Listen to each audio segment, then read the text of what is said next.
The following is a presentation of the Belly Up Sports Media Network. You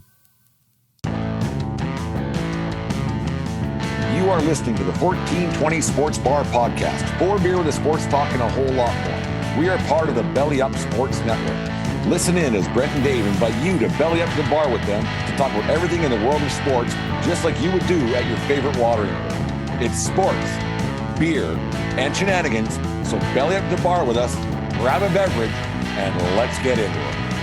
The 1420 Sports Bar Podcast, 4 beer with sports talk and a whole lot more. Episode number 378 tonight, as always, is brought to you by SeatGeek.com, the SeatGeek app. Use promo code 1420pod at SeatGeek.com today and save yourself $20 on your first purchase over there at SeatGeek.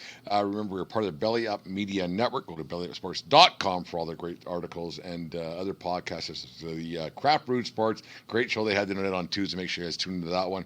And thank you everybody who listens to our show on either on podcast form or watches on YouTube. We appreciate the support you guys give us each and every day here from 1420 World Headquarters. And I listen to that. We failed to mention, I listen all the time to our main man Jim at the Fan in the Van. He makes me laugh every morning. I was actually at Spit Staying this morning at Leopards Bulls World Headquarters. Listening to Jim this morning, he made me laugh. Had a few chuckles talking to football and everything else. So it's always good to hear Jim's take on whatever Jim's got going on. It was quite entertaining because there's times there's times I go, oh Jim, don't say it, Jim, don't, and he says it. But it's always fun to listen to old Fan of the Van Jim Plotner over there at the Fan of the Van. He shoots it straight, and him and Whitey really get into it some days, don't they? Yeah, I don't know who this Whitey guy is, but neither do I. Jim, I don't know who Whitey is, and so I don't know. We'll figure that out. We'll figure it out one day. Gangster, whatever it is, some old mafia boss, I think. I don't know. Some high-pitched old man. I don't know. Yeah, but it makes me laugh. Yeah, it makes me laugh. Happy Leap Day. This is weird to me. Like I get how the math works and how the around the sun works and everything else, and they were having, like, I was watching the global news this morning. I'm glad you brought that up because I forgot about it. But it's odd.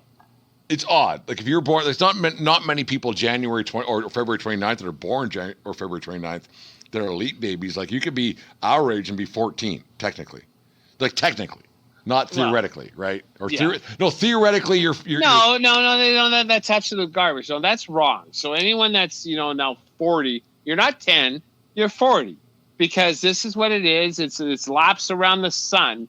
It's not every time you blow on your birth date. Just because it's not your birthday.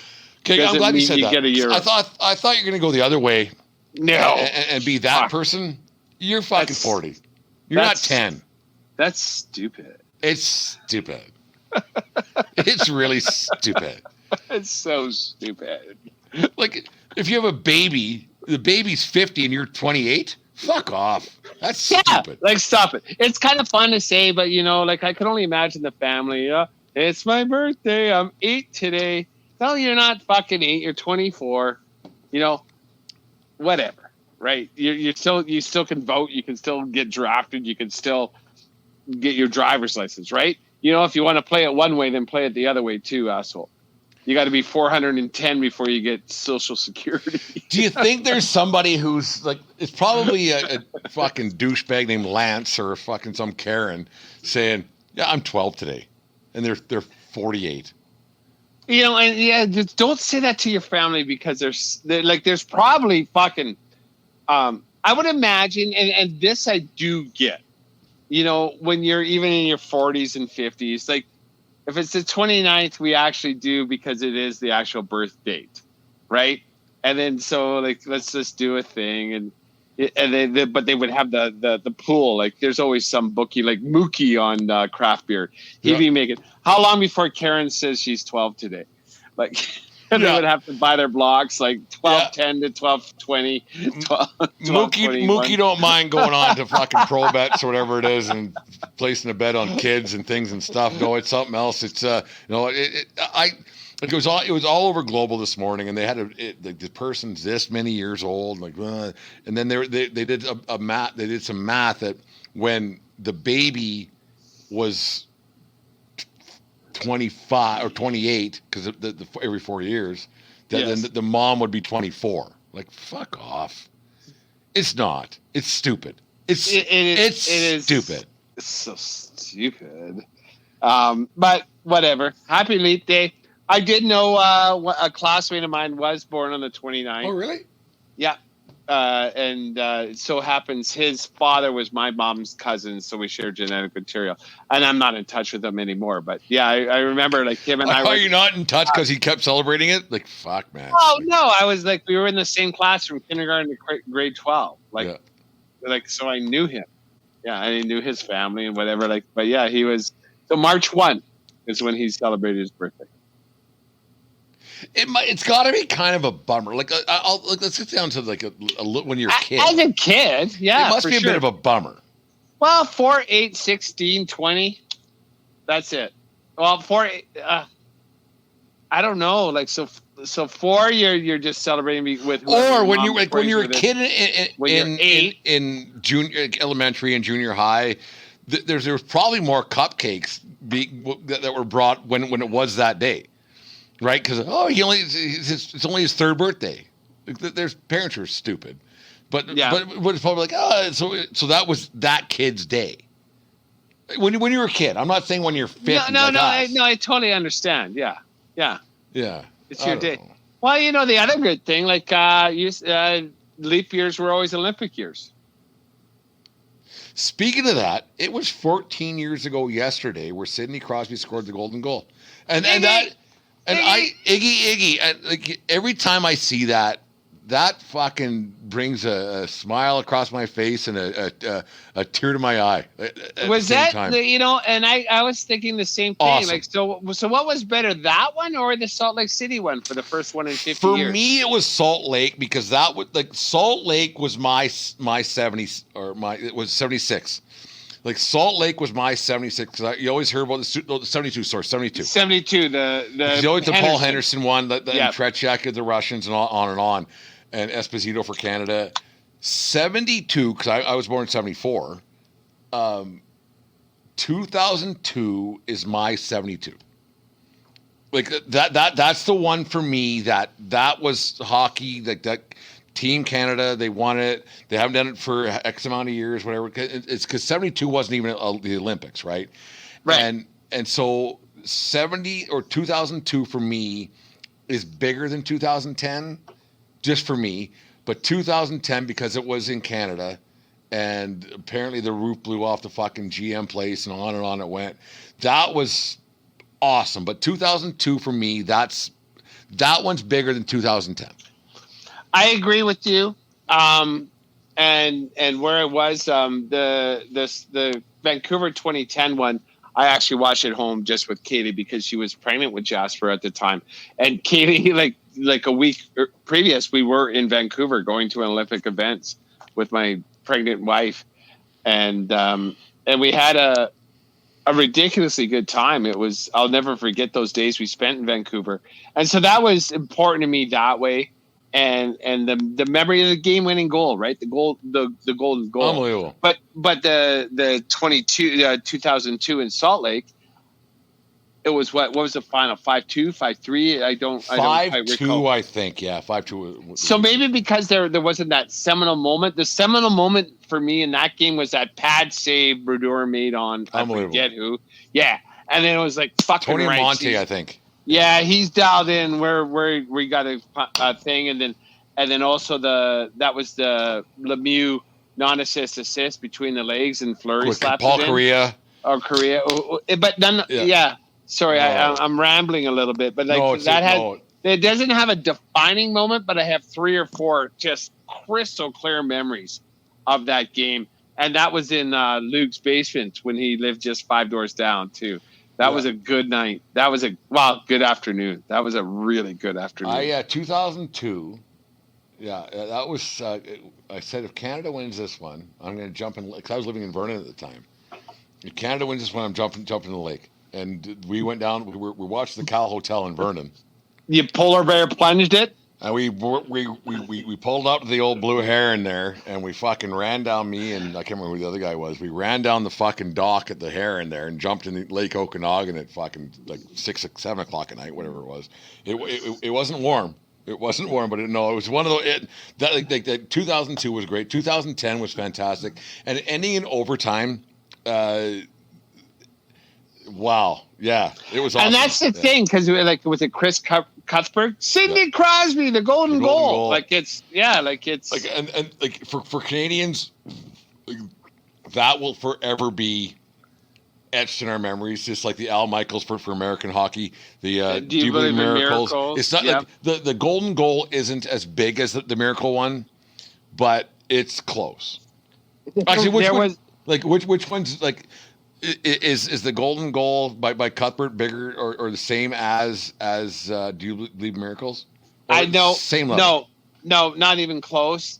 With the percentage of the population, and it was an awesome call. I'm not besmirching that whatsoever. Well, it is Thursday. Yeah, it is Thursday. But Al Michaels, that was not like a seminal moment. He was wrapping up the entire game in a sentence there. And that wasn't for a gold medal. No, that was just to go and play the Swedes or the Finns. Sorry, the Finns. That was just because Do You Believe in Miracles? It's too bad that hockey has found a way to not have best on best over the years, and back like the 1980, it wasn't best on best, but the Russians had their best. The Americans were a bunch of college kids. That was about, I think it was 2 weeks ago when that happened. 2 weeks ago, 1980, so 44 years ago. That one has to be the biggest upset in hockey history. Just that game. Without a doubt. For sure. I don't think it's close. Well, yeah. No, it's not. That's the measure by which it all is. I think back to the year Canada did win in Salt Lake. And wasn't it Latvia beat the Swedes off that goal off Tommy Salo's face? Tommy Salo's donut, a coconut there, and it fucking they broke went in. Tommy Salo, yeah. And then all of a sudden in Canada, because they were struggling to open the tournament. And the Swedes' butts, they spanked him pretty good in the opening game. Joseph was in net for the first game, and Pat Quinn was the coach for Team Canada, and Joseph and Quinn were never the same after that because Joseph was butthurt because he got yanked. Mm-hmm. And then... he was butthurt because... Not yanked, Brodeur got win in the next game, and then he never lost a job. I thought I was going to get another chance. That tournament was awesome. 2010 was great as well. Sound guy Jim, he went to the Olympics a couple of times. He actually... where the fuck was I? He was just a pup then, right? So we're talking 13. Yeah, Jim was in 2010. Jim went to the Russia-Canada game. Oh, okay. The semifinal. And then the one that makes me laugh about that one is I remember Canada played in the quarterfinals against fucking Slovakia, I think. And the Canadian crowd, obviously a pro-Canadian crowd at GM Place, but it was called Canada Place, whatever it was, during the tournament, because they don't know licensing and things like that. But I remember the Canadian crowd yelling, "We want Russia," and I was like, "Be careful what you ask for," because Russia was rolling a little bit. They were rolling a little bit. I was like, Jesus, don't ever ask for that. Like, ooh. But then they ended up beating the Russians and everything else, and then the rest is history. But yeah, Jim was at that Russian game, the Canada-Russia game to go to the gold medal. Yeah, because they took the ferry over from Vancouver as a 10-year-old. Yeah, and I apparently my sister told me Jim's going to probably delete this and edit it out. But shit his pants. I guess it was emotional. Like it was just emotional with like the crowd and everything else. He had tears in his eyes. My sister said, like she said, Jim was just emotional and he had a jersey on and something like that. That's something that I 100%. Like what you're just saying there. Like so. I'm not besmirching Jim at all. Like I'd probably be the same way. No. But when you're 10 years old, you're like, what? The 10. Fuck, I was a fucking adult. My wife was pregnant with my kid. And walking around in Vancouver during the Olympics, Yeah. it was so alive. It was like you can literally feel it. When I hear people talk about living in New York and the energy of the city, Vancouver during the Olympics had that fucking energy. It was just it's so hard to explain, but you were just like vibrating with energy. And not good, not bad. And no, I wasn't drunk all the time. Like it was just walking around, the shared emotion. And I've talked about that on many podcasts. Like when you have a shared emotion and everybody's there for the good, right reason, and now there's a million of you, you can honestly feel that energy. Yeah, so I have no doubt he was overcome with emotion. 10 years old and just, you just don't know what's happening here. But they went over and they were doing some other things, and then they went for the day for whatever. Like, I can't remember what it's just long. I mean, it's 14 years ago, but yeah, it's pretty cool. Like to think, and they were because everybody was building those little the rock man, the stuff, the things. Yeah, on Falls Creek there. I know exactly what you're talking about. Yeah, so and this cook pet thing, but really tall ones. Yeah. No, it was. And that's like Canadians. We like our hockey. Like we fucking bullshit about how much we hate this and hate that. But at the end of the day, we don't mind our hockey. Like it's especially when it's international stuff. And it's too bad that we won't get into the negative about that all that crap. Because, it's a tie that binds, right? Yeah. You know, maybe that's the problem because there's so much headbutting these days. In our society and when I say our society, I mean Canada. Like there's just headbutting. Maybe we got to find something that everybody can do and cheer for again. Well, and maybe hockey. So it's not. Olympic games might not be the worst thing. It's not coincidental that once international hockey best on best stopped is when we started getting a little more pissy with each other. A little bit butthurt. About everything. Yeah, it's crazy. But talking hockey there, Dave, this week is in Calgary, Alberta here. We're a little bit south of there for our American listeners and who don't know where we are. We're about 2 hours south of Calgary, Alberta, home of the Calgary Flames. This week is Mikka Kiprusoff week. It started yesterday when he flew into Calgary, and wherever he hangs his hat, who knows? He's a bit of an epiphany. He's always been that way throughout his career. They're raising his jersey up into the rafters at the Saddle Dome, and I think he's probably the greatest Flames goaltender ever. I think he's better than Kent Hare's favorite. He was on the show a few months back. He thinks it's Mike Vernon, but to me, Mikka Kiprusoff, he single-handedly almost. Well, no, actually, you know what? Mikka Kiprusoff single-handedly changed that franchise for the better in a way that, even though they didn't win a Stanley Cup, he changed the hopes of a lot of players, and he changed the hopes of a lot of fans, because there was a lot of fans who were kind of on their way out. This team stinks. Kiprusoff changed the way the Calgary Flames fans looked at that team. Daryl Sutter, Jerome Iginla, and Mikka Kiprusoff. Those three names should be in the Calgary Flames Bible. And the one that doesn't get any credit is Mikka Kiprusoff, and they're raising his thing. He does get credit. But I think in the bigger hockey circles, Mikka Kiprusoff for 5 years was the best goalie on the planet. Fuck was he? He was Hatzig good. He was as good as any goalie you ever saw. Maybe 5 is a stretch, but for 2, for sure. That Stanley Cup run, yes, and then just watching that guy play, and I'm not a Flames fan, but I this is an honor well deserved for Mikka Kiprusoff, and good for the Calgary Flames doing it for him. The thing is with the Flames, I mean, Calgary's it's not a small city in Canada. It's one of Canada's biggest cities. But he didn't, and the thing is, it happens a lot with the Western time zone, like the mountain time zone, and then you get even further to the Pacific time zone.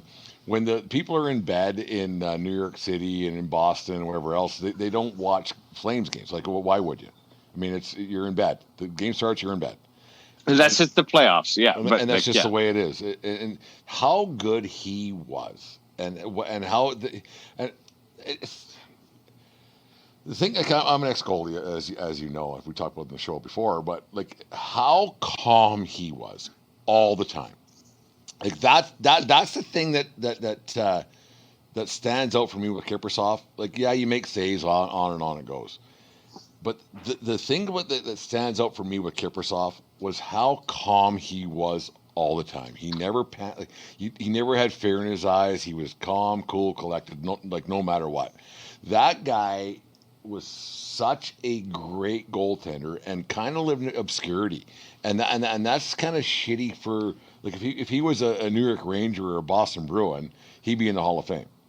And that's factual. Like, but that's where the Hall of Fame kind of fails a little bit.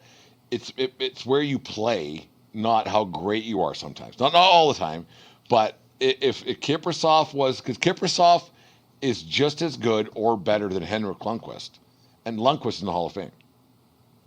Agreed, but then, like you say, if he played there, I don't think it's because of where he. Well, it is a bit because of where he played. But Mikka Kiprusoff could never be Henrik Lundqvist. Never. He's not personal. He's very private. Yeah. He was snarky, right? He's not a media darling. Like he's not good looking. Kiprusoff wasn't going on fucking Regis and Kathy Lee.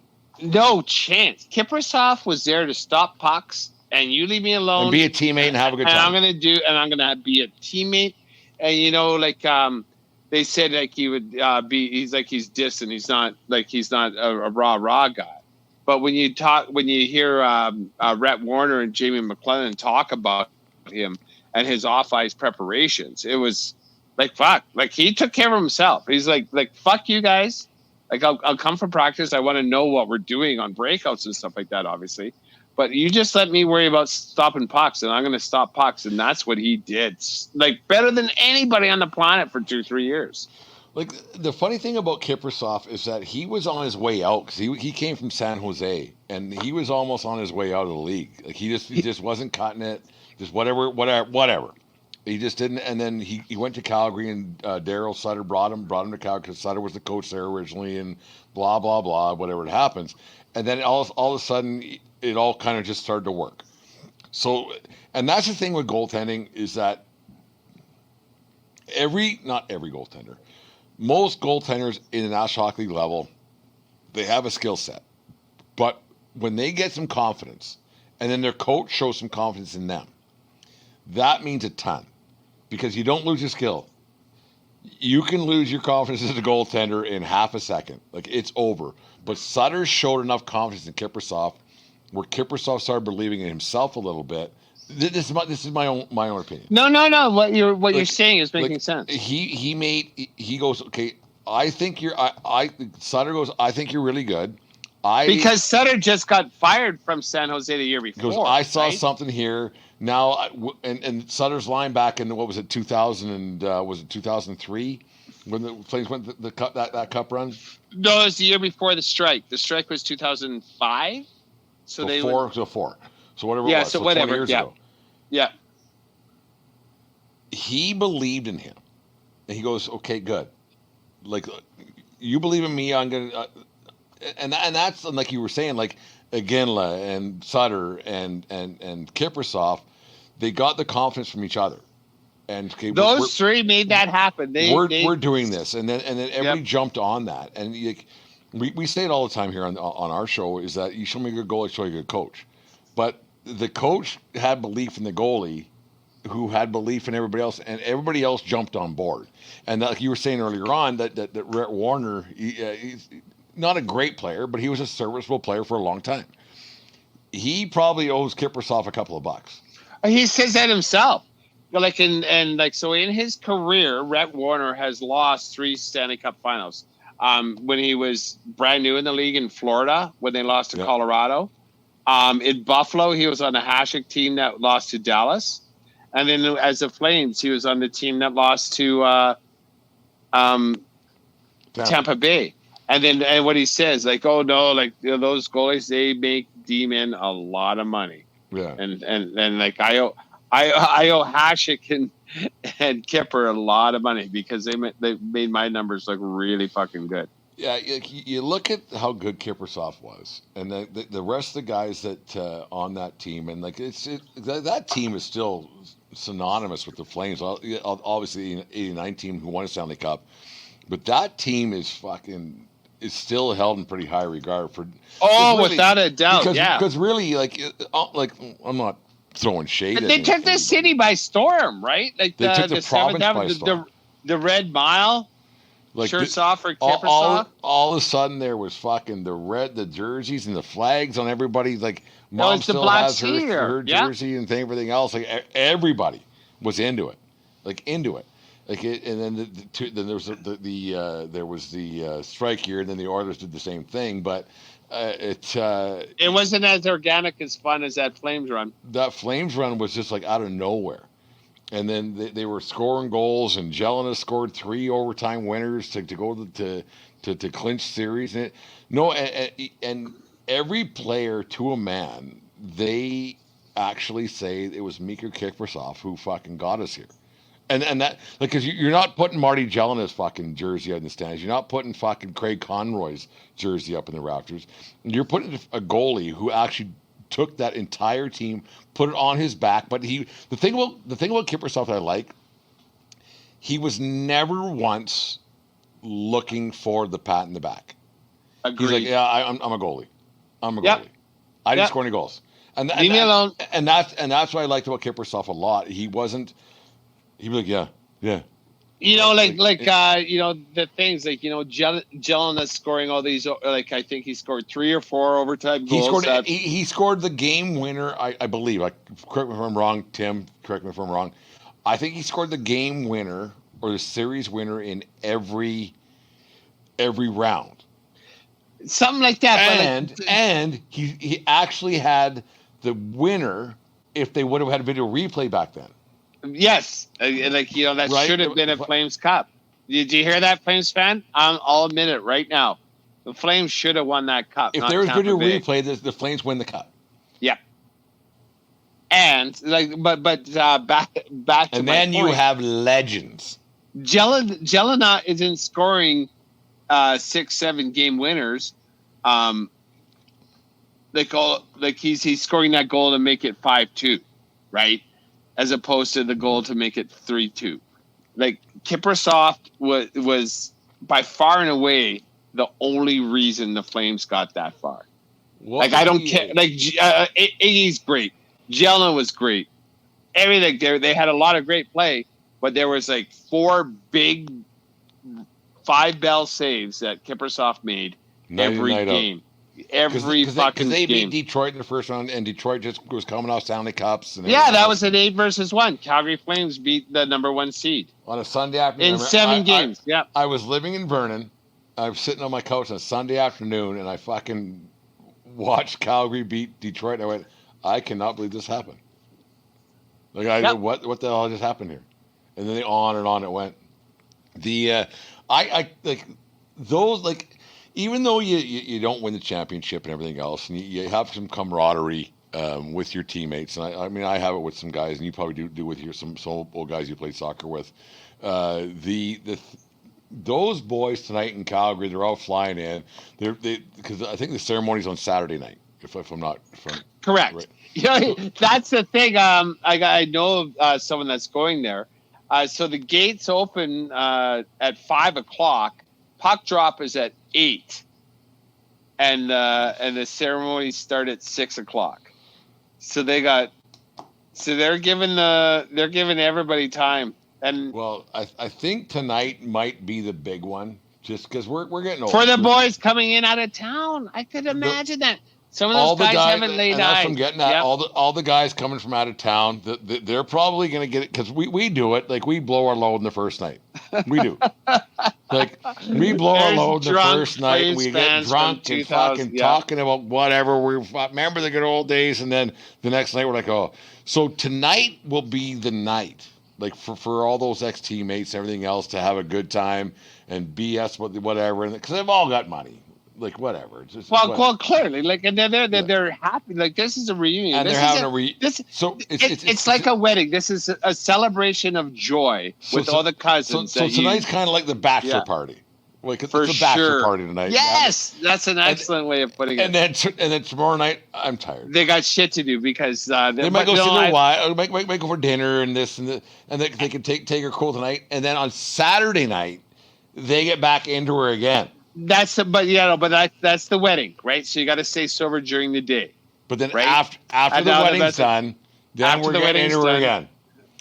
And I would put dollars to donuts that most of them ain't watching. There might be a suite, but they ain't watching the game. They're playing Pittsburgh, I think. Yeah, they're playing Pittsburgh. They'll be in the suite or a couple of suites or in the Oni box or whatever it was. Did you ever go to the Oni box? Oh, yeah, I went to the Oni box without Oni. Well, that was we had a sweet deal we'll talk about that on another show. But Oni found like a friend. Like, Oni box. I brought a date to the Oni box. God rest his soul. Somehow Oni he found his way to the Olympic I saw James Dome. Brown from the Oni box. The Oni box. He found a way to get seats for all of us, and then we buy $20 seats, and we find our way in the Oni box. Yeah, Corey Friesen was a guy from Fort McLeod. Was one of the ushers there. He's just like, yeah, whatever, I don't care. So it's a huge luxury suite. Yeah, you had to pay for your booze and stuff, but it was huge.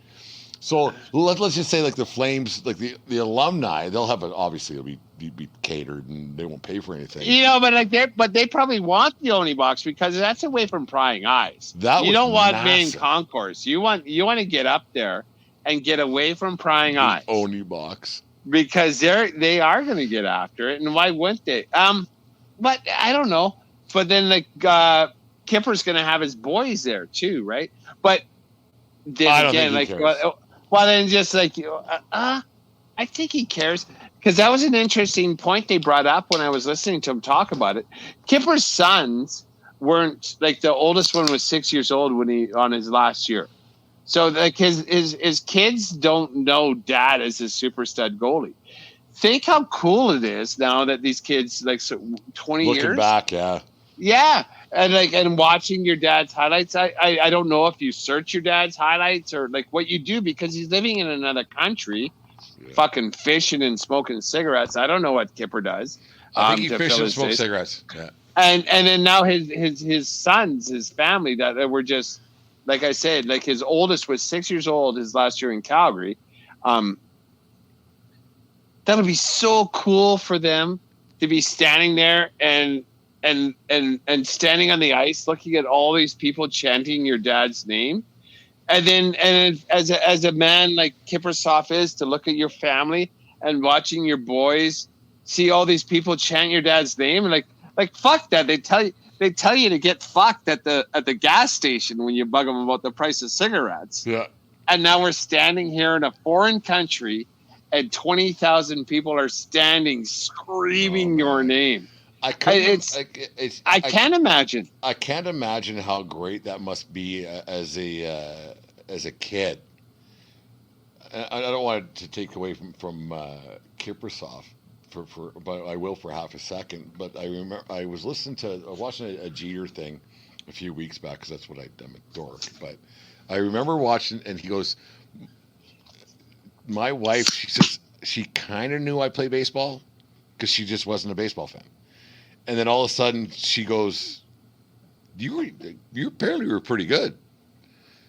Like she knew he was Jeter, and then when Gretzky retired. And we were at Sticky's place that day in 1999. Same thing with Janet Jones. She goes, "Jesus, like your stats are like Jesus." Like it was a surprise. So these kids might be a little bit shocked how with Kiprusoff's kids might be a little bit like overwhelmed. Like I didn't know that. Oh yeah, like you wouldn't know it because you hockey DB your dad, I guess, but no, and then you understand the stats and look at the stats and like I'm sure they're hockey. But now you're in a building with 20,000 people. When you're a legend, it's not the stats, right? Yes. It's not the stats. It's like what you meant to the public, and that's what makes legends. Like you can hit 300 fucking every year. You can score 50 goals every year. You can, but it's what you meant. And I think that's what gets lost in Hall of Fame voting a little bit. Is that actually this is good? Fucking smart. What Hall of Fame misses is what you meant to a fan base and what you meant to the game. And how you affected the game, or how you grew the game a little bit, and what your teammates thought of you. Just because your stats say this, well, whatever. Stats are stats. But what you mean to a fan base, I think, gets lost a little bit in the Hall of Fame voting. I 100% agree with that. And I even had that jotted down here. Good. That was an excellent. We're on the same wavelength.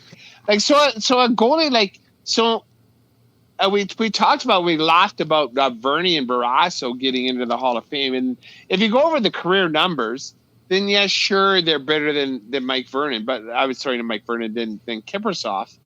But what Kiprusoff meant in that run and the impact he had, and he had a Vezina trophy. And I'm going to say, like, honestly, who's better, Jonathan Quick or Mikka Kiprusoff? Kiprusoff. Yeah, it was. I think they were equal in their gameplay. Well, I think Kiprusoff was better. I really do. But he didn't have the supporting cast. And then, like, so who makes the Hall of Fame? I think in 2012, I think it was. Or no, I can't. What doesn't matter. Whatever year it was, the Kings won their second one. That was Jonathan Quick. Yeah. So maybe you give Quick a little bit on that because he actually won one. But if you had goalie to goalie, I would take Kiprusoff over Quick. I agree with that, but I think they're the perfect right there. comparable. Like 7 years of burning white hot, and just like one that Quick had a better team behind him. Like both of those goalies are far better than Corey Crawford, and the fucking Blackhawks won 3 with that guy. Yeah, like I'm not a big Barrasso guy, like, because fuck, I could, like, that was when I was 19, 20 years old, when they were winning Stanley Cups in 92, 93, 94, whatever it was, Pittsburgh. They could have put me in net, and they had Jaromir Jagr and fucking Mary Lemieux would play up front, and with Ron Francis and Ulf Samuelsson on defense, blah, on and on it goes. You needed a guy just to not. You needed Dwayne Rolison. You needed Brent Redlinski. I could have backstopped that team to a Stanley Cup championship. You got Jaromir Jagr and fucking Mary Lemieux fronting you up. You're okay. You're doing okay with Trotcha and Tonelli and like just like fucking everything gross. Else, right? Yeah. So it's just, So I'm not a big Barrasso guy because I think like, yeah, he played when he was 18 out of high school, and like I get it. Like I get it. He wasn't terrible, but I don't think he's a Hall of Famer. Right, and I agree with that. Like, and well, look at his win total. Look at his save. Like, fuck. Look at the people in front of him. Like, of course he won a ton of fucking games. And you can make that argument for Grant Fuhrer. I get it. You can make that argument for Bill Ranford. I get it. But also those guys won on the international stage. I don't know if Barrasso ever did, and Vernon for sure never did. Vernon was never the starting goalie in any Canada Cup team, as far as I can remember. The problem Vernie, like we're buddies. The problem Vernon had. Well, we are buddies because of Kent Hare. And 3 degrees separation. Yeah, 3 degrees. So we can call him Vernie. I fucking ran into Mike Vernon at Predator Ridge in Vernon, actually in Vernon, BC, the golf course there, and Craig, brother-in-law Craig, the law enforcement guy of the 1420 podcast, he goes, "Hey, you're Mike Vernon," and Vernon did like, "Yeah," and he walked away. Like, he's like, you guys can fuck off. All he had his fucking Corvette parked out front. Like, all 5'6" of them. Are you sure it wasn't a Fiero? Yeah, I don't know. Fucking douchebag. He is a douchebag. He's a douchebag. But where were we? We were talking about something. I don't know. Goalies and Vernie not being very good. Ranford and thing. I kind of forget. But as far as Hall of Fame goes, so I will say like this, and this is on in the NFL. and it's a Denver Bronco, Terrell Davis. Like, he didn't have a long career. He had to retire really quick, but he was so impactful. Like, I think he had a 6-year career and he led the league in 4 years. But like, he was a Super Bowl MVP. He had impact, and for whatever reason, I don't know how it works in the NFL, he got into the Hall of Fame, and I was really surprised because of his short career. Well, and that's where the NFL it's the Pro Football Hall of Fame, right? Compared to the Hockey Hall of Fame, and it's different, right? It's just no, I think you have it mixed up. Like, no, in the Pro Football Hall of Fame, and the Hockey Hall of Fame. No, Hockey Hall of Fame has international players in it. But the thing is that you with the Pro Football Hall of Fame, it's NFL. Yes. Right. With the Hockey Hall of Fame, it's everywhere. Everything. Yeah. It's women. So, it's internationals. It's NHLers, right? Like Tretiak never played in the National Hockey League, but he's in the Hockey Hall of Fame. So it's a correct thing. Right? And then 20 years ago they started inducting women, and which is to play NHL. But Terrell Davis, definitely, he's a Hall of Famer because he would play for he won, he was great, and then that's it. Because I think that's the perfect comparison to Mikka Kiprusoff. But without the championship. But yeah, if Kiprusoff would have won, he's in. Yeah, but he won at Vezina. It's odd. It's a nice thing to talk about because, and Noodles was on that show today, and he's like what goalies? Like, I honestly think goalies are represented. Anytime anyone starts talking about greatest players ever, it takes about until the 15th to 20th person before anyone mentions a goalie. But nobody ever wins a championship with a bad goalie. Correct. Ever. Yeah, I would put Gretzky in for sure. I would put Lemieux in for sure. Bobby Orr in for sure. Without goaltenders, without championships, they're just in. Yeah, Crosby's in for sure because but he had to. But okay, here. Let me go on first. There's all-star. I'm going to say Jerome Iginla. Never won a championship. How many goalies are in the Hall of Fame without a championship? Not many. I honestly don't know one, but maybe in 1982 they have one or two. I'm a Ranford guy. We talked about this on the show. Yeah, and I love him too. Like, Ranford's best 3-4 year run, whatever he had there, is better than Iginla's best 3-4 year run. I would guess, yeah, but Iginla had a better top to bottom, right?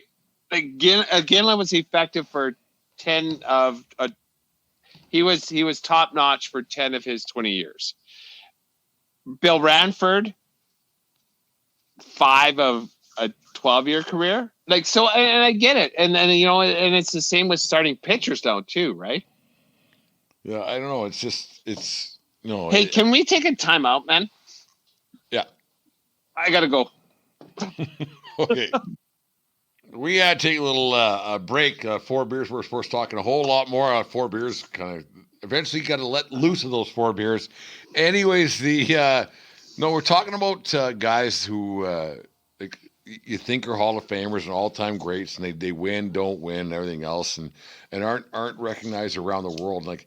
We're talking off air here, Dave, about Tim Lincecum.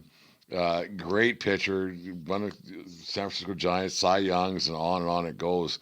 And the crappy thing is that when Lincecum was the winning Cy Youngs, the Giants weren't a sexy team, and they don't.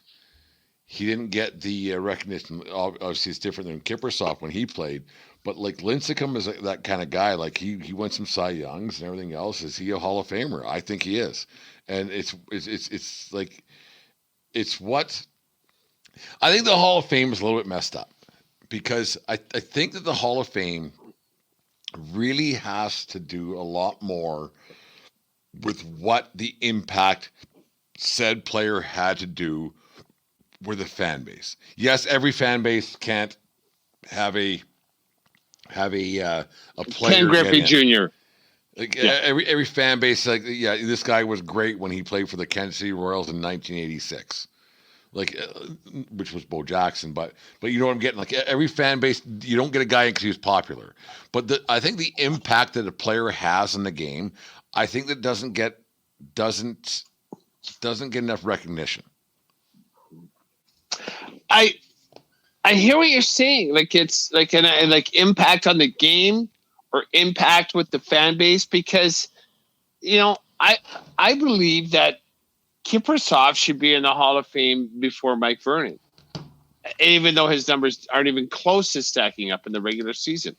I believe a player like Terrell Davis with the Broncos, who had a very short career, I believe he has a place in the Hall of Fame.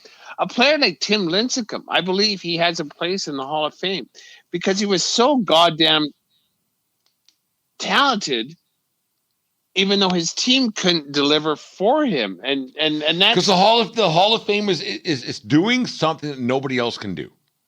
Right. Like the Hall of Fame should be what nobody else can do. You have your guy who hits seventh in the batting order. You have a backup goalie. You have this. You have a goalie who might win, like Tom Barrasso. But he was because he played for fucking Pittsburgh. Like I said, I could have been in that. Like I think the Hall of Fame should be what nobody else can do at that point, right? And special, like something different and different. The biggest thing is different. This guy is different than everybody else. There's something. This guy is doing something that nobody else has done. Yeah, and I think it has to last for, like, you have to be ultra elite for 5 years, and then you can get brought down by injury like Terrell Davis, or you can just have a late start like Kiprusoff and say, like, fuck you, I'm not playing for this coach again, which is why he quit. Because fuck that, I'm not playing for that guy. I'm going to go to Finland and smoke and fish. And good for you. Like, but the impact he made and the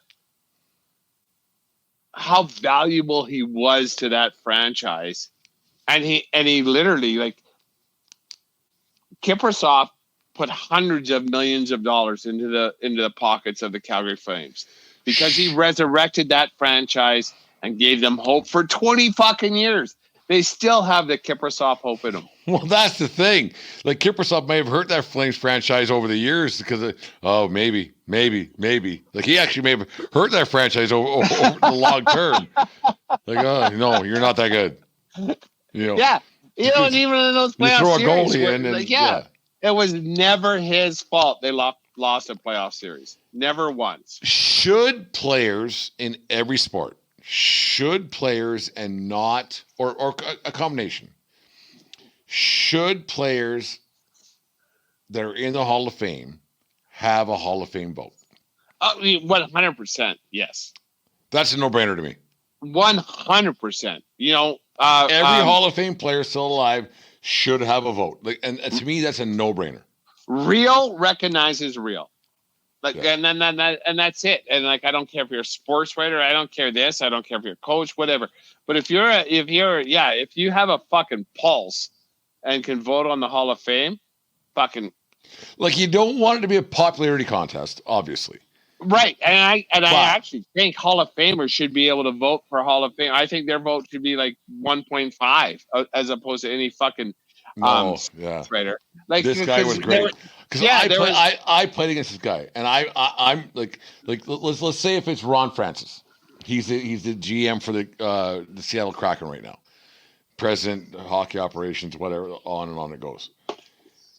He should say, when I played against that guy, I knew I was up against it. Like, I was, like, he could say I was really, like, I'm really good, because I'm sure Hall of Famers say that I'm really good, because they are. Mm-hmm. So should I think a Hall of Famer should be able to say, when I play against that guy, I knew I had to go a little bit more.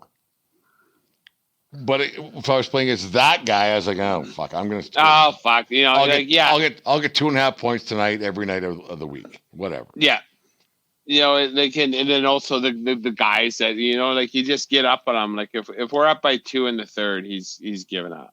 Like, and then, like, he's not and like we said, like, to be in the Hall of Fame, it's been the little thing we've been carrying, or maybe it's just me, like, drivers are passengers. There should be no passengers in the Hall of Fame. Those are all drivers. And if you can't make a difference in your team, in your team's attitude, in the locker room, in the fan base, if you can't do that, then, like, what the fuck are you even doing here? Like, being called an elite. Winning a championship's huge, I get it, but sometimes you just don't. Like, the team you play on and the cards you're laid just doesn't happen, right? Like, to me, like, Eric Lindros is a Hall of Famer. Didn't win fuck all. He was on the 02 Olympic team. But to me, Lindros, short career, injuries, everything else. But to me, Lindros is a Hall of Famer, and he's in. He's in. But there are people who say, well, he didn't win. He's fucking attitude. Lindros is a Hall of Famer. And as we talk about it, I think goalies and pitchers are the perfect comparison of being so hot for a small amount of time. What about Tim Thomas? I think Tim Thomas is a Hauler really good. 3 years. What did he have? 3 years. He had a Vezina and a Stanley Cup and a Conn Smythe. I think he's a Hauler really good. But that was it. He had 3-4 years. But not long enough. But he was the best. He was the best goalie on the planet. See, I would compare Tim Thomas to Bill Ranford. Same time frame, just like right here, they were great, like, absolutely fantastic. And I love Ranford. I think Ranford and Felix Potvin, Potvin not so much, but I love Ranford. Who deserves to be in the Hall of Fame most? Tim Thomas, Bill Ranford, or Chris Osgood? Oh, fuck. Oh, so good. Won a couple of cups. Memorial Cup. No, he was not part of those Tiger teams. 3 Stanley Cups, 2 as a backup. 1 as a starter. I throw Ranford in, personally, for the simple reason that how great he was for that, like, back when the Canada Cup was a thing. Ranford was so fucking good. Like, he actually was the guy. Right? He was the guy. I think. Did he win it? Did he won a Stanley Cup, but was he the reason why they won a Stanley Cup? I don't know. I mean, he won a Stanley Cup without Gretzky. But they still had the rest of the Oilers, right? Correct. So Thomas fell in. I think Thomas fell, because you might agree with me here. Thomas fell into a Stanley Cup because of how ungood Luongo was in that final. But he was like, you know what? I'm not gonna besmirch Tim Thomas. He was really good. He was Hasek like. He was making saves all over the fucking place. And then when he let in goals, he would fucking skid off the ice like a spoiled child. Like, he was a fucking weirdo. But was Tim Thomas the kind of guy that you would make a phone call for your GM, say, is Thomas available? Absolutely not. Yeah. Never in 100 years. No. And that actually should be one of those on the Hall of Fame ballot or whatever it might be. Would you trade for this guy? Like, did you want him on your team? That is a good thing. That is, like, I have no idea. No, I agree with you. Like, what's this guy going to bring to you? Like, I see him fucking stuffing a zillion pucks a night, but, like, what's he going to be if he's not in his... Is he this much better than the other guy we got? Right. And what are we getting off the ice? So I got to trade this guy for that, for the... I don't trade Tim Thomas for fucking who am I talking? Chris Tanev. Yeah. And Tim Thomas played for 4 years for one team. He won a Vezina, he won a Stanley Cup, and then he got the fuck out of there and went to his bunker. He's like, That's weird. That is weird. So you would rank him Ranford, Hall of Fame, and then Osgood, and then Thomas. No, I go Thomas ahead of Osgood. Do you? Yeah. Osgood had it. I'm not an Osgood fan either, but Osgood had a lot of wins. If you ask Chris how good he was, he'll tell you he's so good. Chris Osgood. I'm so good. Did you see those good. motherfuckers that were playing in front of me?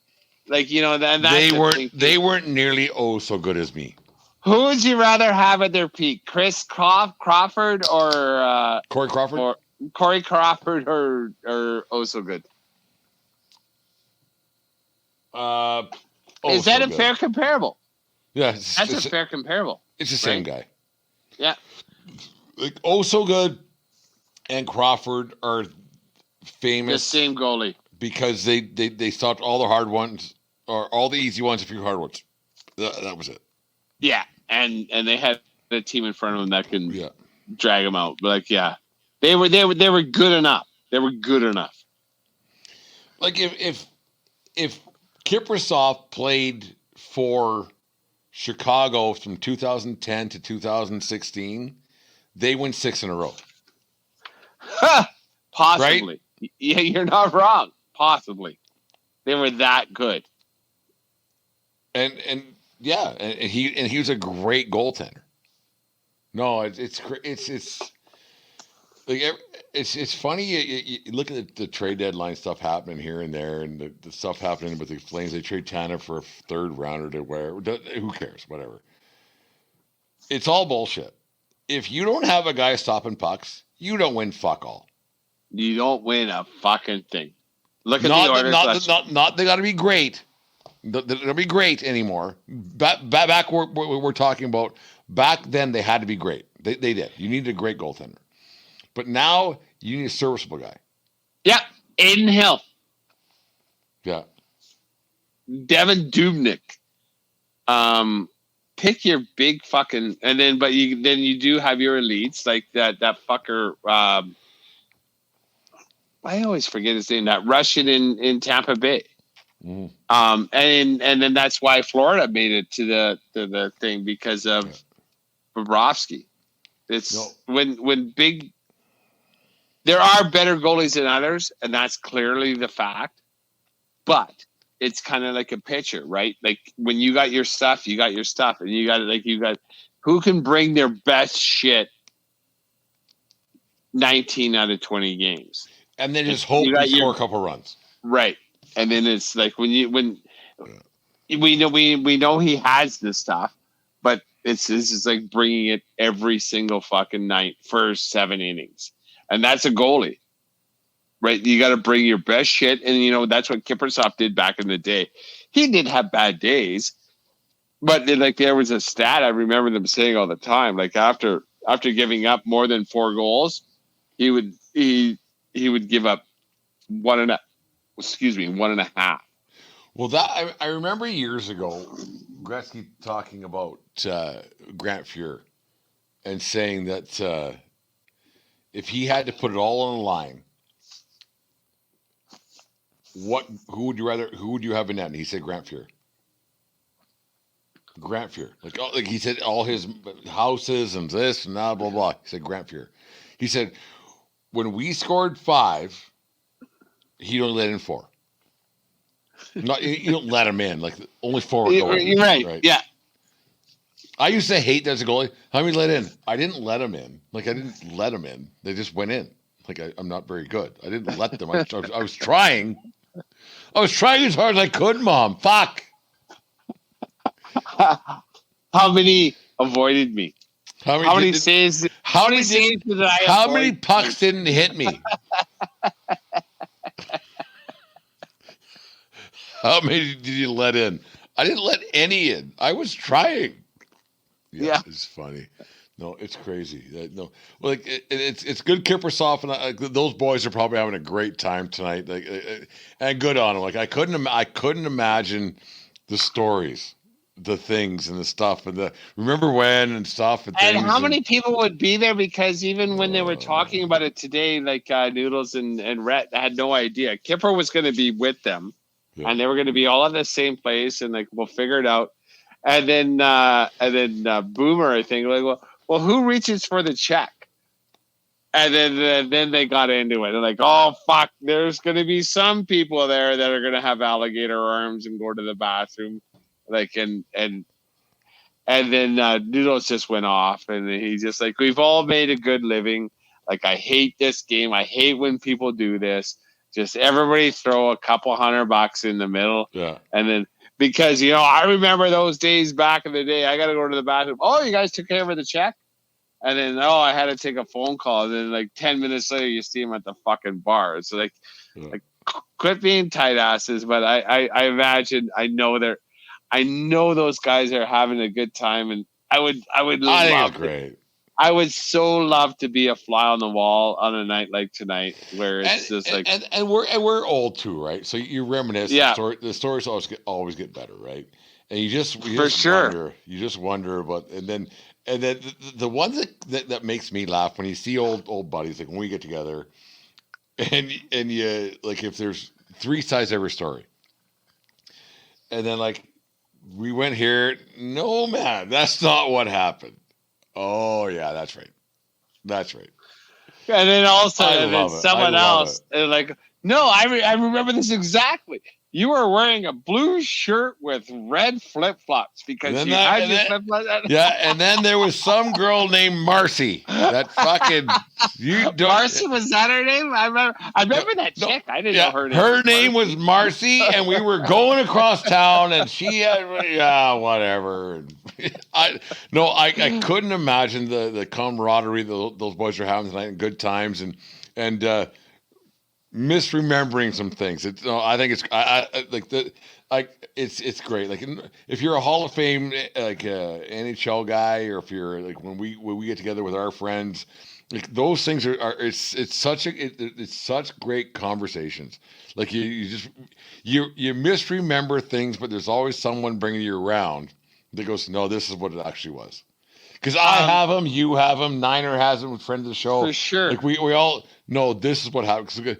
I misremember, you misremember, and so it's just one of those things. It's funny. It's funny. And then there might be one story you hear is like, oh, fuck, you were there. I go, I don't remember that. Oh, no, remember this and this and this? Oh, yeah. No, I don't know. I'm for sure you were there. Anyways, and then we have to fight about if you were there or not. But these guys, like, who went through the battles as professional hockey players, who went to the Stanley Cup, and I can only imagine the last time they saw each other. Like, I imagine this is the phrase that got said more than anything else. Ooh, you got big. Yeah. You burning some diesel down there in St. Louis? Ooh. Like, who ate you?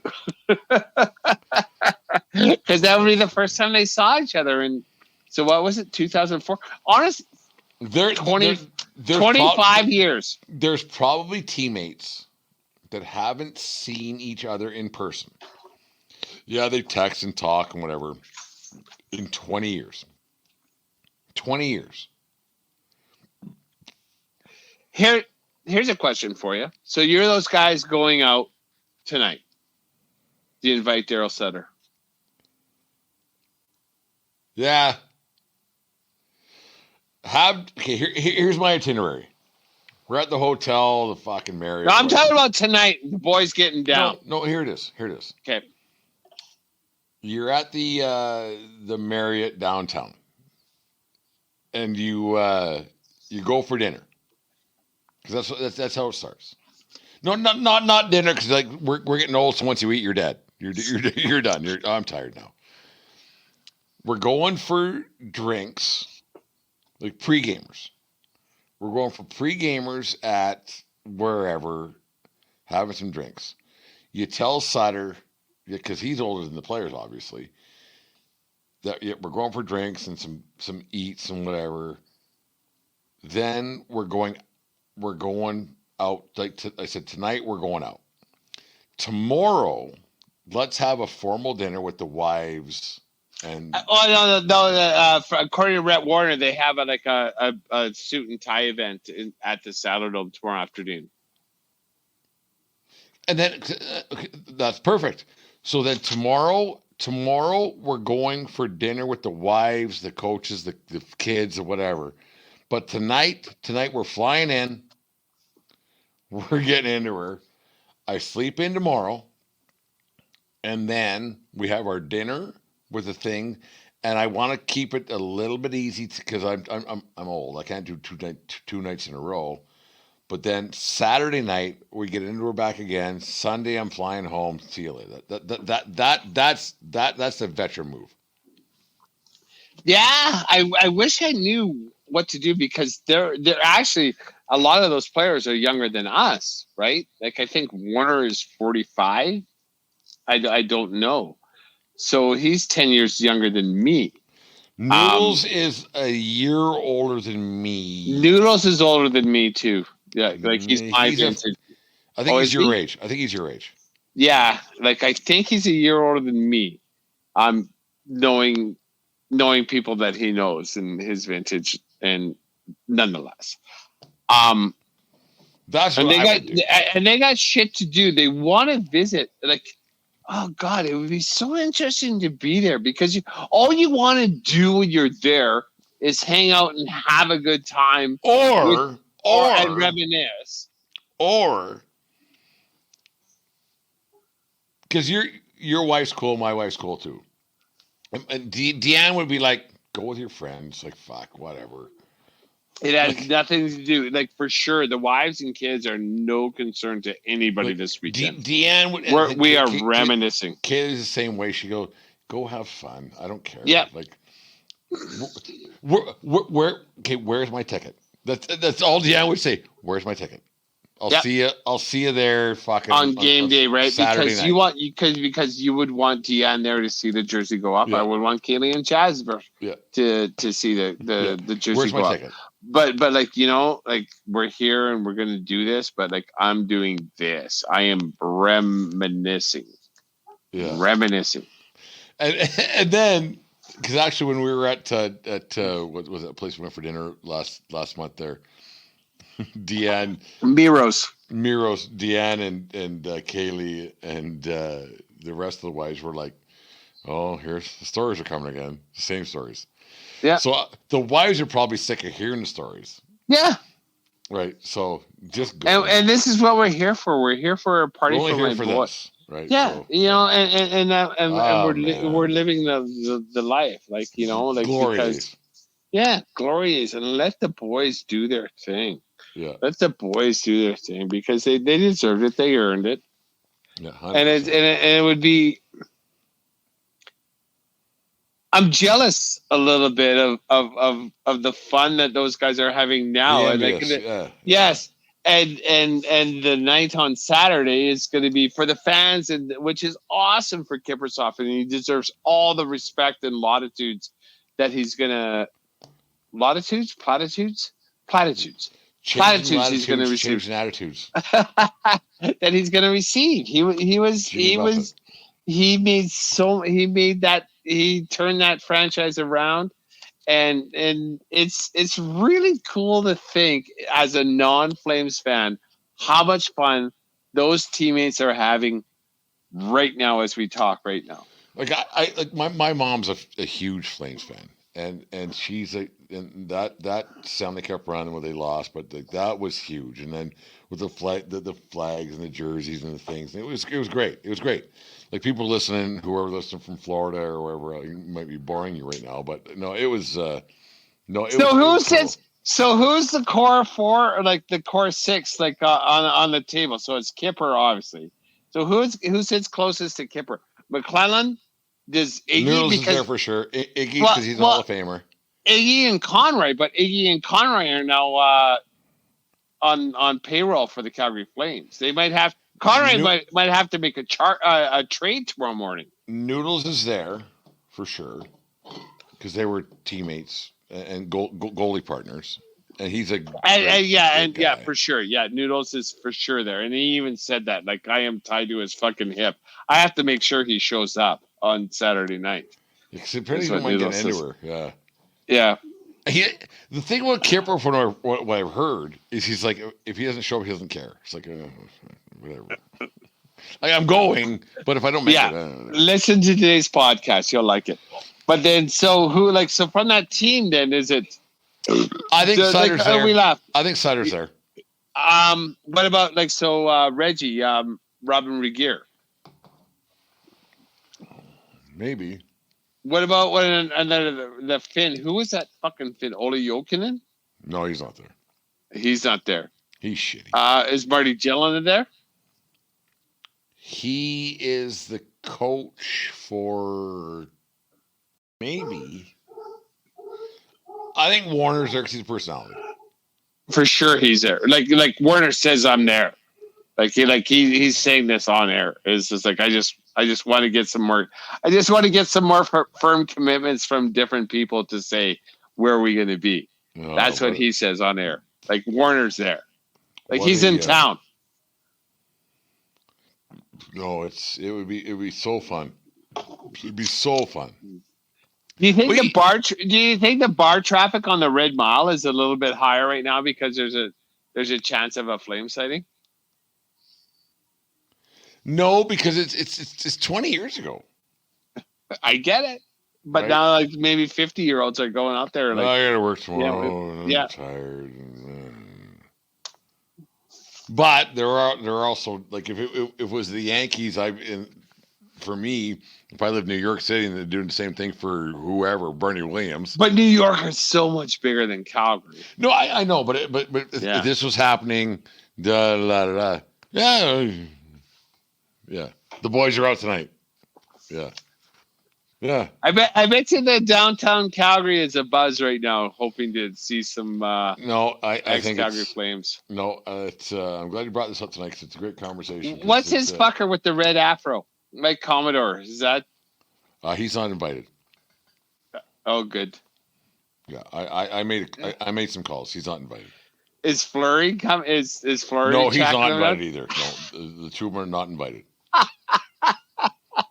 Lanny there. Lanny's going to be on the Lanny's getting over his heart attack and everything else, so I'm sure he'll be there.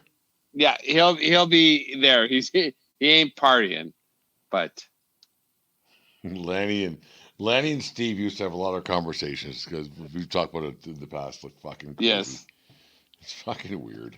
Lanny McDonald. Anyways, the 1420 Sport. This went long. This is good though. It was like I love free flowing as we get to actually talk about things that we don't know. Like it's better when we don't know, when we have firm opinions. When we don't know the topic. Well, yeah, that's what I'm saying. We know. Don't say we don't know. Well, we know certain things, but we don't know enough. Yes, that's kind of what I meant. We don't know. We do, but we honestly we don't fucking know. The 1420 Sports Bar Podcast. For Sports talking a whole lot more. Tonight's show was brought to you by SeatGeek.com and SeatGeek app. Use promo code 1420pod at SeatGeek.com today and get yourself some Calgary Flames tickets at SeatGeek and save some $20 in the process. Everything else.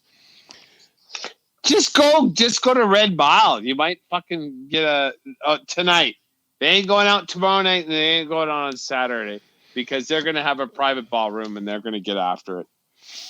Tonight's your only chance to see them. Get out there. If your Dave is part of that team, part of that group, are you getting into her? Tonight? Yeah. Right on. Fucking right I am. Because like this smoking is your night. Cigarettes, the whole, like all of them. You bet. You know, when we have our boys' weekend, and like right in the bar, just a dart in your yap and the whole fucking thing. Rights. Let's no. I don't walk in with a dart, and then hey, I got a pack of smokes. Want to go out for one? Yep. How many darts do you smoke if Dave Van Robes is at the Mikka Kiprusoff party tonight? At Cowboys or wherever in Calgary, How many darts you throwing down your yap? Here's what I would do. I love this. I would have I would have like whatever, like a $10,000 night, like fucking Airbnb with, and then I bring in the caterer. This is what I would do as the Flames organization, and then just like fucking go. This is it. Like, it's loaded with booze. Just phone. Everything's on the house. DeMauriers. Like, and then just like, and this is like, but like not like a top floor, like one of those like the Mount Royal houses. You know what I'm talking about? Like one of those, and then just have a nice big backyard, all illuminated with a fire pit, and then like have boys drinking beers. I would probably go through. If we started at noon, and that's when I smoked my first cigarette, I would probably smoke about 30 by 4 a.m. Nice. I would smoke and drink all night, and I would piss in the corner, and I would just snack on everything. Oh yeah. And then I would just sleep so hard until whatever the time I was told to be, wherever I had, as long as it was afternoon. So like I could be anywhere at 1:30. Yeah. Yeah. Oh yeah. How do you like that one? I think that's exactly right. Like not a restaurant, not a hotel, like just like at a fucking place, an outside place. Because then you can smoke and drink, and hey, can I bum one of those? Yeah, fucking for sure. We're close. We'll figure this out. Anyways, the 1420 Sports Bar Podcast, 4 beers, sports talking a whole lot more. More smokes. More smokes. I used to do that back in the day with you fuckers, because everybody was always bumming smokes off me. Here's your pack. That's your pack. No one asked me for another fucking smoke again. More smokes. Are you thinking of going to a game or a concert in the coming days ahead, or do you already have tickets and want to upgrade where you're sitting? It's simple. Go to SeatGeek.com or the SeatGeek app. They have tickets for all sports going on right now, as well as concert tickets to shows throughout North America. And to make things even better, use promo code 1420POD, that's 1420POD, and receive $20 off your first purchase. Once again, that's promo code 1420POD at SeatGeek.com or the SeatGeek app. The 1420 Sports Bar Podcast, 4 beers, sports talking a whole lot more. This segment's brought to you once again by SeatGeek.com and SeatGeek app. Use promo code 1420POD at SeatGeek.com today and save yourself $20 on your first purchase over there at SeatGeek. Dave, we are going to get into America, or North America's favorite game show. Who is better? Are you ready to go? I'm always ready to go. This is one I know we've done this before, but because we're going through a lot of names the last year and a half, we started doing this. But who is better? Boston Bruins super pest, and I think it's a future Hall of Famer, Brad Marchand or Brad Pitt? Who's better? Yeah. Brad Marchand is a guy that he's the perfect, and I believe you as well, to say he's a Hall of Famer. He has success. He's a Stanley Cup winner with the Boston Bruins. He has a gold medal with Canada. Just one. No, but like how many do you need? We were just talking about goalies that don't have any that we think, well.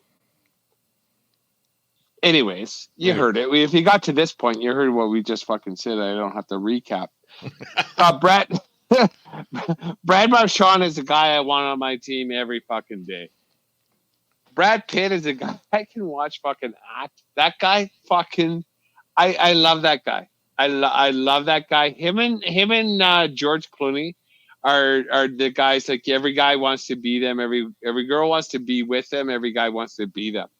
Brad Pitt and George Clooney are those two people as far as actors go for me. I think Brad Pitt fucking cracks me up. He cracked me up in Thelma and Louise. He cracked me up in California. He cracks me up in Ocean's 11. He cracks me up in the Inglourious Bastards. I think Brad Pitt, he fucking brings it every time he's on the scene, and he makes a movie better. So for this one, It's Brad Pitt because he makes every movie better. Brad Marchand does not necessarily make every game better. Percentage-wise, it's like 52-48. 68-32. That's fair. Dave, who is better? A couple guys who aren't some nefarious shit going on. Just things that just haven't really they've been known to be a little bit on the negative side of things. Who is better? Backstreet Boy Nick Carter or Toronto Blue Jay home run World Series winning home run Joe Carter? I really don't know. Why is Nick Carter in trouble? Well, there was a situation with some girls and things and stuff. Okay. And Joe Carter, why is he in trouble? No one really likes him. Apparently he's a prick. Okay. Let's give this one to Joe Carter for a game-winning home run in Game 6 of the World Series. Oh, that's it? That's it. I have no opinion on either of them. I could actually give a fuck about either one of those guys. One's a Backstreet Boy, which I was a mild fan of, but Joe Carter's home run was that's legend. Like Canadian legendary, yeah. Well, it's World Series. It was the first home run hit, losing by a run, like in winning the World Series. Like they were down by a run. Dave, who is better? AC/DC guitarist and rock and roll legend Angus Young or Super Bowl champion, Football Hall of Famer? Oh, really? You're going to go Steve Young on me again? Angus Young. You know I hate Steve Young. Yeah, I can't stand Steve Young.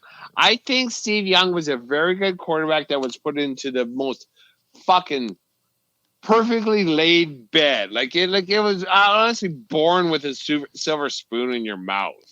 And he had his couple years in, I believe, the USFL, and he's from a school I don't like, and he's on BYU. He's on a fucking like that panel. Like, what panel is he on? I don't even know. Is it the NFL Network or whatever? No, he's on. I can't fucking. One of them. I can't fucking stand that guy. I can't fucking stand that guy. And Angus Young, fuck the schoolboy outfit, and you give me Black and Black. You give me like Dirty Deeds, like Highway to Hell. Give me a fucking Highway to Hell. Give me a fucking break. It ain't easy being free. Season ticket on a one-way ride. This decision ain't close. Angus Young by not a country mile, like whatever. Like this is fucking planetary distances. How much more I like Angus Young and Steve Young. I like AC/DC a lot. Like that. It's what it is. And Steve Young's it's not groundbreaking, but man, it's good. It's good. Dave, who is better? All fired up, Pat Benatar or another Hockey Hall of Famer, ex-Leafs coach, and Stanley Cup winner, Pat Burns. Oh, I thought you were going to say Pat Quinn. Pat Burns kind of fell his ass into a little bit of butter with the Patrick Roy stuff. He won that cup with Montreal. Never won a cup with any other team, but he fucking milked the shit out of that career. Pat Benatar, like I always say it's a lot fucking tougher to be a rock and roll superstar than it was to be a professional athlete. Love is, we all do know that love is a battlefield. And and at the end, we do belong. Belong. Dave, Pat Benatar. Love is a battlefield. I don't like if the song was playing right now, I would probably be I could sing along word for word, But I don't think the words do actually digress about how much love is actually a battlefield. I can't remember the words myself either, but it depends, right? And it could be a demilitarized zone, which is, I think, how most people to work, and then maybe old Pat Benatar was a little bit more prophetic in her words than she actually ever anticipated. How many times, you've been with Kaylee a lot longer than I've been with Deanne, but how many times a week do you say sorry?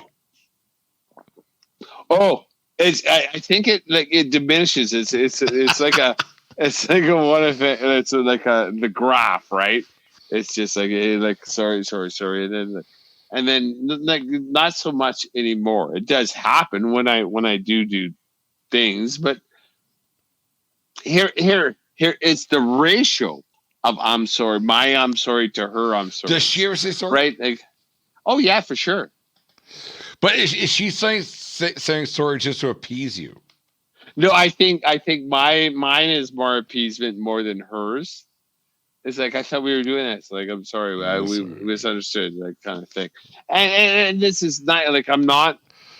This is just what my life is with my wife. She's not listening. Don't worry about it. Which is great. I'm not diminishing my life with my wife. I dig her the most. I dig her the most.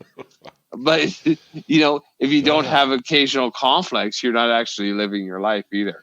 Yeah, it's there's situations here at 18 Squamish Court. Yeah, I'm sorry. Fuck. I know. All right. Yeah. Fuck. Sorry. Yeah. Sorry. Anyways, last one. I think we got here. Who is better, Bruce Springsteen or karate legend Bruce Lee? That is an excellent comparison. There you go. The reason I'm not a fighting guy or MMA guy and be like water. That I did start watching that thing.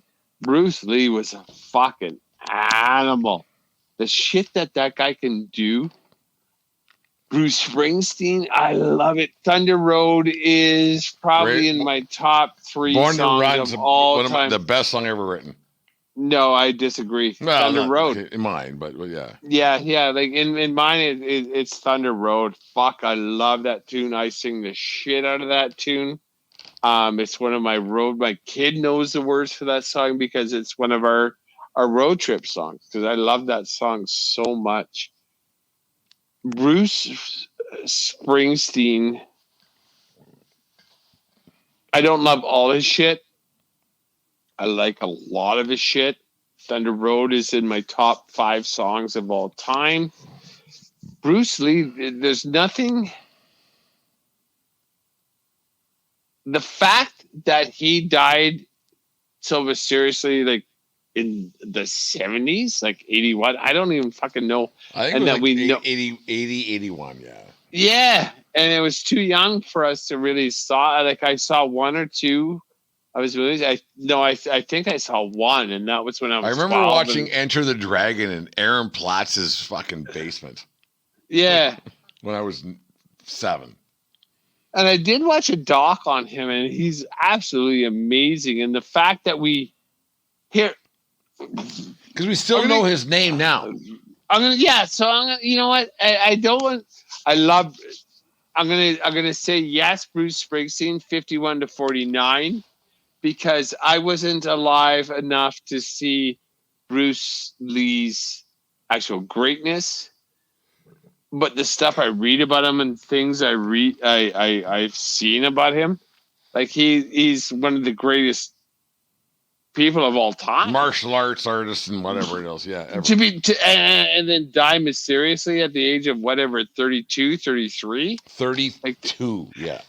That's so young. Yeah. And we still know who he is. Yeah. That's amazing. So I'm going to give this one to Bruce Springsteen just for recency bias. I don't know. But no disrespect to Bruce Lee by any stretch of the imagination. No, it's like that. That's like one of my things. Like, yeah, obviously, like it's like Bruce Lee. I remember watching some old movies back in the day, VHS or Beta, whatever it was, and you go, oh Jesus. But he's a legend, obviously. But he might be one of those guys. He was legendary because he died young. Is there anyone alive today that could be that can die at 32 that we would know them? Honestly, like 40 years later. Taylor Swift. Like, I don't know. She's already 33, so don't. Oh, she's past that age. But you are right. But you are correct. Like, yeah, there are people like that. But that like Bruce Lee, like he died like when we were at a young age there, and so it was. You watch the Enter Dragon, the kung fu movies, and that grew into Karate Kid, which was not a karate movie, but you know what I mean. Like it was just one of those things. Yeah. But those movies were back, and also too, like I saw that on VHS at a buddy's house, right? It's not like we can watch anything anytime. People don't understand that people of our vintage can like you had to have, but you had to plan it out. Someone had to have it because you have to walk down to video cinema and get the fucking. You had to walk to video cinema, get your video, and then if it was a 13 or mature, like you had to show your ID and shit like that. Your parents had to be there and everything. Yeah. Yeah, your parents had to be there. That's what it was. Do you remember that? Am I wrong on that? Fucking right, I remember that. I'm older than you. Like but you couldn't get. Oh, fuck. Like, Mom, can we rent this? Like, what's it about? Why do I have to be here? And then Mickey McGurk at the fucking at the checkout counter. He's like, you're not able to get this. All right, like Porky's, like whatever. Like, it was just weird. It was weird. Oh fuck! It was weird. Now you can just go on your phone and get whatever you want. Yeah, and we were just excuse me. We were just so happy to be able to rent movies.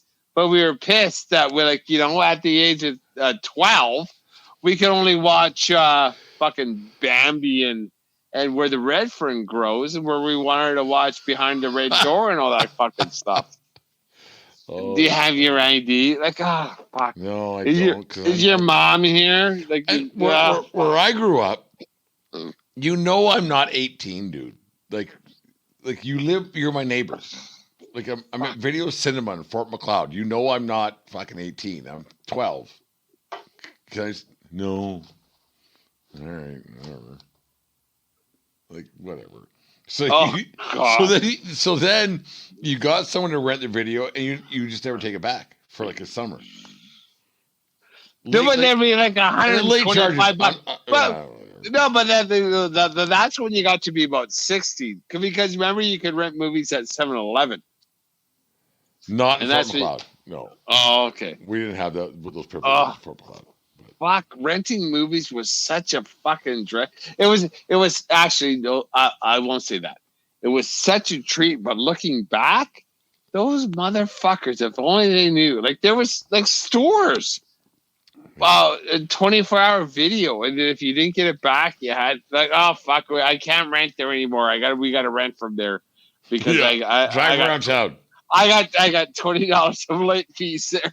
Yeah, gas was fucking 43 cents a fucking liter. Drive across town, instead of just paying and you got $10 of late fees. Like, fuck that place. I ain't going there ever again. It was worse than the library, for fuck's sake. I ain't going there ever again. Why? I'm glad. You know what? Retrospectively, I'm glad that fucking way that way of doing business is gone. Because they didn't rake on getting the new viz. They raked on. But we should have just taken the movies back in time. No, I get it, but like Oh, I don't know.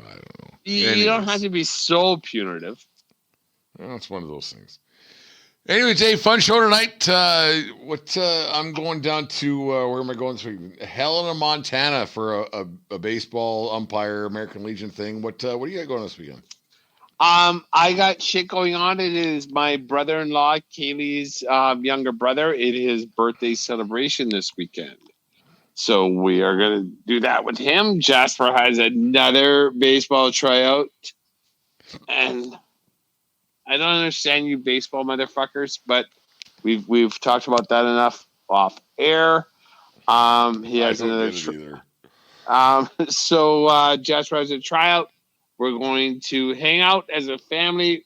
Hopefully it doesn't snow too much here in Lethbridge, Alberta. It's like when I was out on the Timber Tech Terrace over there at Spitz tonight. It was or this afternoon. It was there was no wind. It was nice. And then 2 hours later, when I got home from work, it was like, oh boy, there's something coming. There's something coming. So yeah, there is something coming, but it's not important. We're gonna have fun. It's fucking leap day. What do you do? With a little perseverance, we'll get things done. Anyways, yeah. That was fun tonight. Good conversation. It was good. I would love to be there with those fuckers in Calgary right now. Man. What time is it now? It's 10:00 Mountain Standard Time. Those guys are just starting to warm up. Has 3 darts in his yap right now. I think, are they done dinner? Are they done eating? Oh yeah. They're done eating. The wives are in the hotels or wherever else. And for sure, like I said, the wives are gone. This is about the boys. The Kiprusoff has 3 darts in his yap right now. And he's not saying a word. He's talking to the other people, or the other people are talking to him. Well, that's the thing. Like, everybody wants to talk to him. Yeah. And there's going to be people that dominate his time. Fuck. Do you think Fleury's waiting for him someplace? You think Fleury's going to crash the party?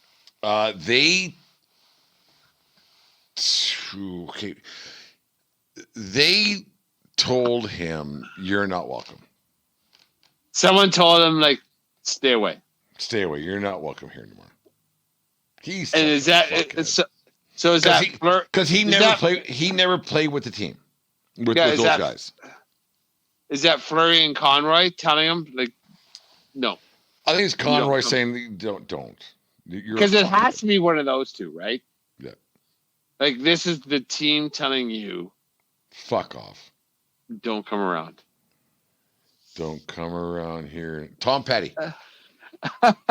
You don't come around here no more. Yeah, they sent the Tom Petty song there, and he got the hint. Well, and I believe that. Well, we all know what I think about that guy. And that's Conroy, or does Lanny even say that? All of them. Do you ask Lanny to say that to him?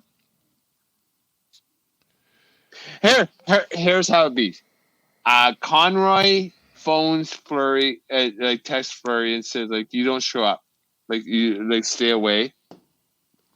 And then if Fleury says why, you know why. That's all you think. No, and then it goes to Mike Vernon. Vernie has to tell Fleury to stay away. And then Vernie says, and then Vernie says, you know why? Because Vernon will be there because they're 2 goalies up in the rafters. Vernie and Kipper, they're there. So it goes to Conroy, then it goes to Vernon, and then it goes to Lanny. And when you get the strong finger wag from fucking Lanny, that's when it's done. Yeah. And each person is 1 text message. 1. That's it. But these are the faces. But, because Fleury's saying but. Do you have, like, so when you have your private parties, do you have some people on the street? Oh, fuck, so-and-so just showed up, and I just text. Yeah. Like, these are the names that do not come in. And then, like, hey, well, no, I'm here. No.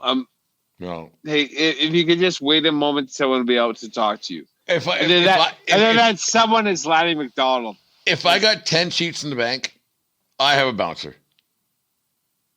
Oh, for sure. There's a. Oh yeah, bouncer. You're not. No, and I think no. I would rather a stranger come in than Theron Fleury.